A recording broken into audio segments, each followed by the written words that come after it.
If you've seen this story before, don't be fooled. This story is nothing about what you are told. If you read anything about the story of Seattle-based Gravity Payments CEO who took a 90% pay cut so that he could give all his company's employees a $70,000 minimum wage, you would have either had it reported from either the side that says this is lunacy and irresponsible business, or as Dan points out, he was called a socialist, or the other side, how all business owners are greedy and it's good to see one taking a hit for the little guy. However, I believe both of those sides are wrong and they miss the key point of this story. So we're going to cover why taking a pay cut is actually a method to earn more as the owner of a business, and how Dan might have actually increased his net worth by 15 times or more. A CEO took a 90% pay cut to raise his company's minimum wage. How could taking a 90% pay cut actually be a move to make more money? If at times this video comes off as critical of Dan, then I just want to start off by saying I find the move impressive, and regardless of other factors, it genuinely does provide a better opportunity for his employees. And according to Dan, they've seen a 10-buy boom in homes bought by their employees, which is pretty impressive. With that said, this was clearly a marketing move. A super successful one. I'm not going to buy the Harvard business case study, but I would hope it's 90% about the marketing aspect of this and everything else is peripheral. Anytime that you can do something that seems a little wacky at a large scale, it's going to make a splash, and with the internet, this type of story was always going to get both sides of the capitalist and socialist viewpoints talking. On a side note, I think there is value in paying staff well, and if your business is in a position to do that, then it's absolutely beneficial, but I think it's only a small element of this story. Are you going to get covered in any media if you pay your staff $70,000 minimum? Definitely not, because this is not an anomaly. As I said, this story is not about the wages of the staff, which is a whole topic on its own, so I'm not going to be covering that in this video. However, I would say as another side note, how much you earn is only one aspect of whether a place is worth working at. There are plenty of places that pay well that are just terrible places to work. So never just take a job because of the pay. But I know nothing about this workplace, so that's another topic for another video as well.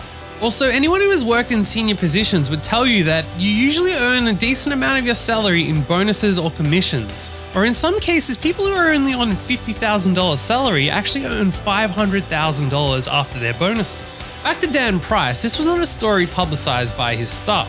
His staff didn't go to the media and say this is happening. They might have had some involvement, but a lot of this has been posted by Dan himself. And Dan's Twitter was the one who was there to remind us that 6 years ago this was a story and how successful it's been. Dan has used this to get both his name and the company's name out there. Without this story, who would have heard of Dan or Gravity Payments?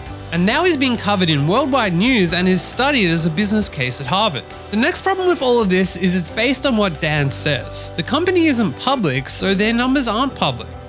We don't know what their real revenue is, we don't know what the ins and outs of the company are, which is normal and acceptable, but it means that there's not really a way to verify that revenue has tripled. We instead have to take his word. Again, I'm not saying he's lying, it's probably true given the company became a major news story, so that publicity has to have led to some more business, and that's what this is all about. So how does this actually increase Dan's money?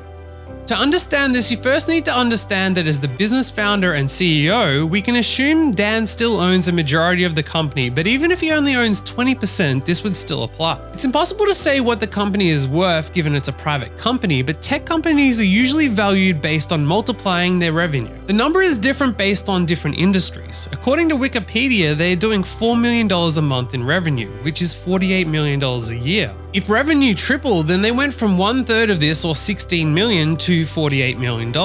Meaning that, for example, if the company is valued at 5 times the revenue, then it was worth $80 million and is now worth $240 million. So a 90% pay cut from $1 million may have lost him $900K, but if he owned 50% of the company, he made $80 million in net worth. Even if he only owned 20% of the company, he would have made $32 million. It also needs to be said that a salary is not the only way to make money if you own a business. Many business owners don't even earn a salary, instead they earn via dividends or drawings. Also, as a business owner in different locations, there are ways to write off all types of stuff.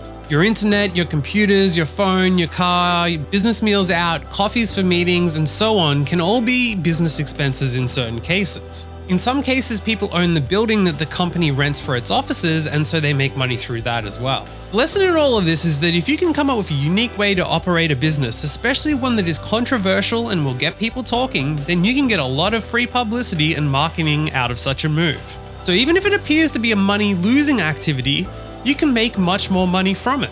If you copy his strategy, it won't create the same controversy because now it's been done. But if you want to get your name out there, then use a strategy of uniqueness and controversy to get your name out there. You should pay people a fair and livable wage regardless, so that's why I don't focus so much on how much you paid them. Also, like most things, if you pay too little, you get the results you paid for.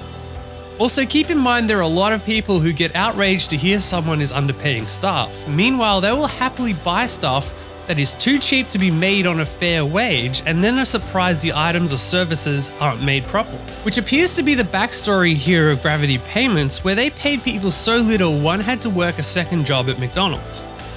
Also, this whole story highlights yet again how the media gets sucked into the wage story they are given instead of looking at the real story of how this CEO used media to create more money by taking a 90% pay cut. Let me know your thoughts in the comments. If you enjoyed this, please chuck me a like and subscribe, and as always, good luck.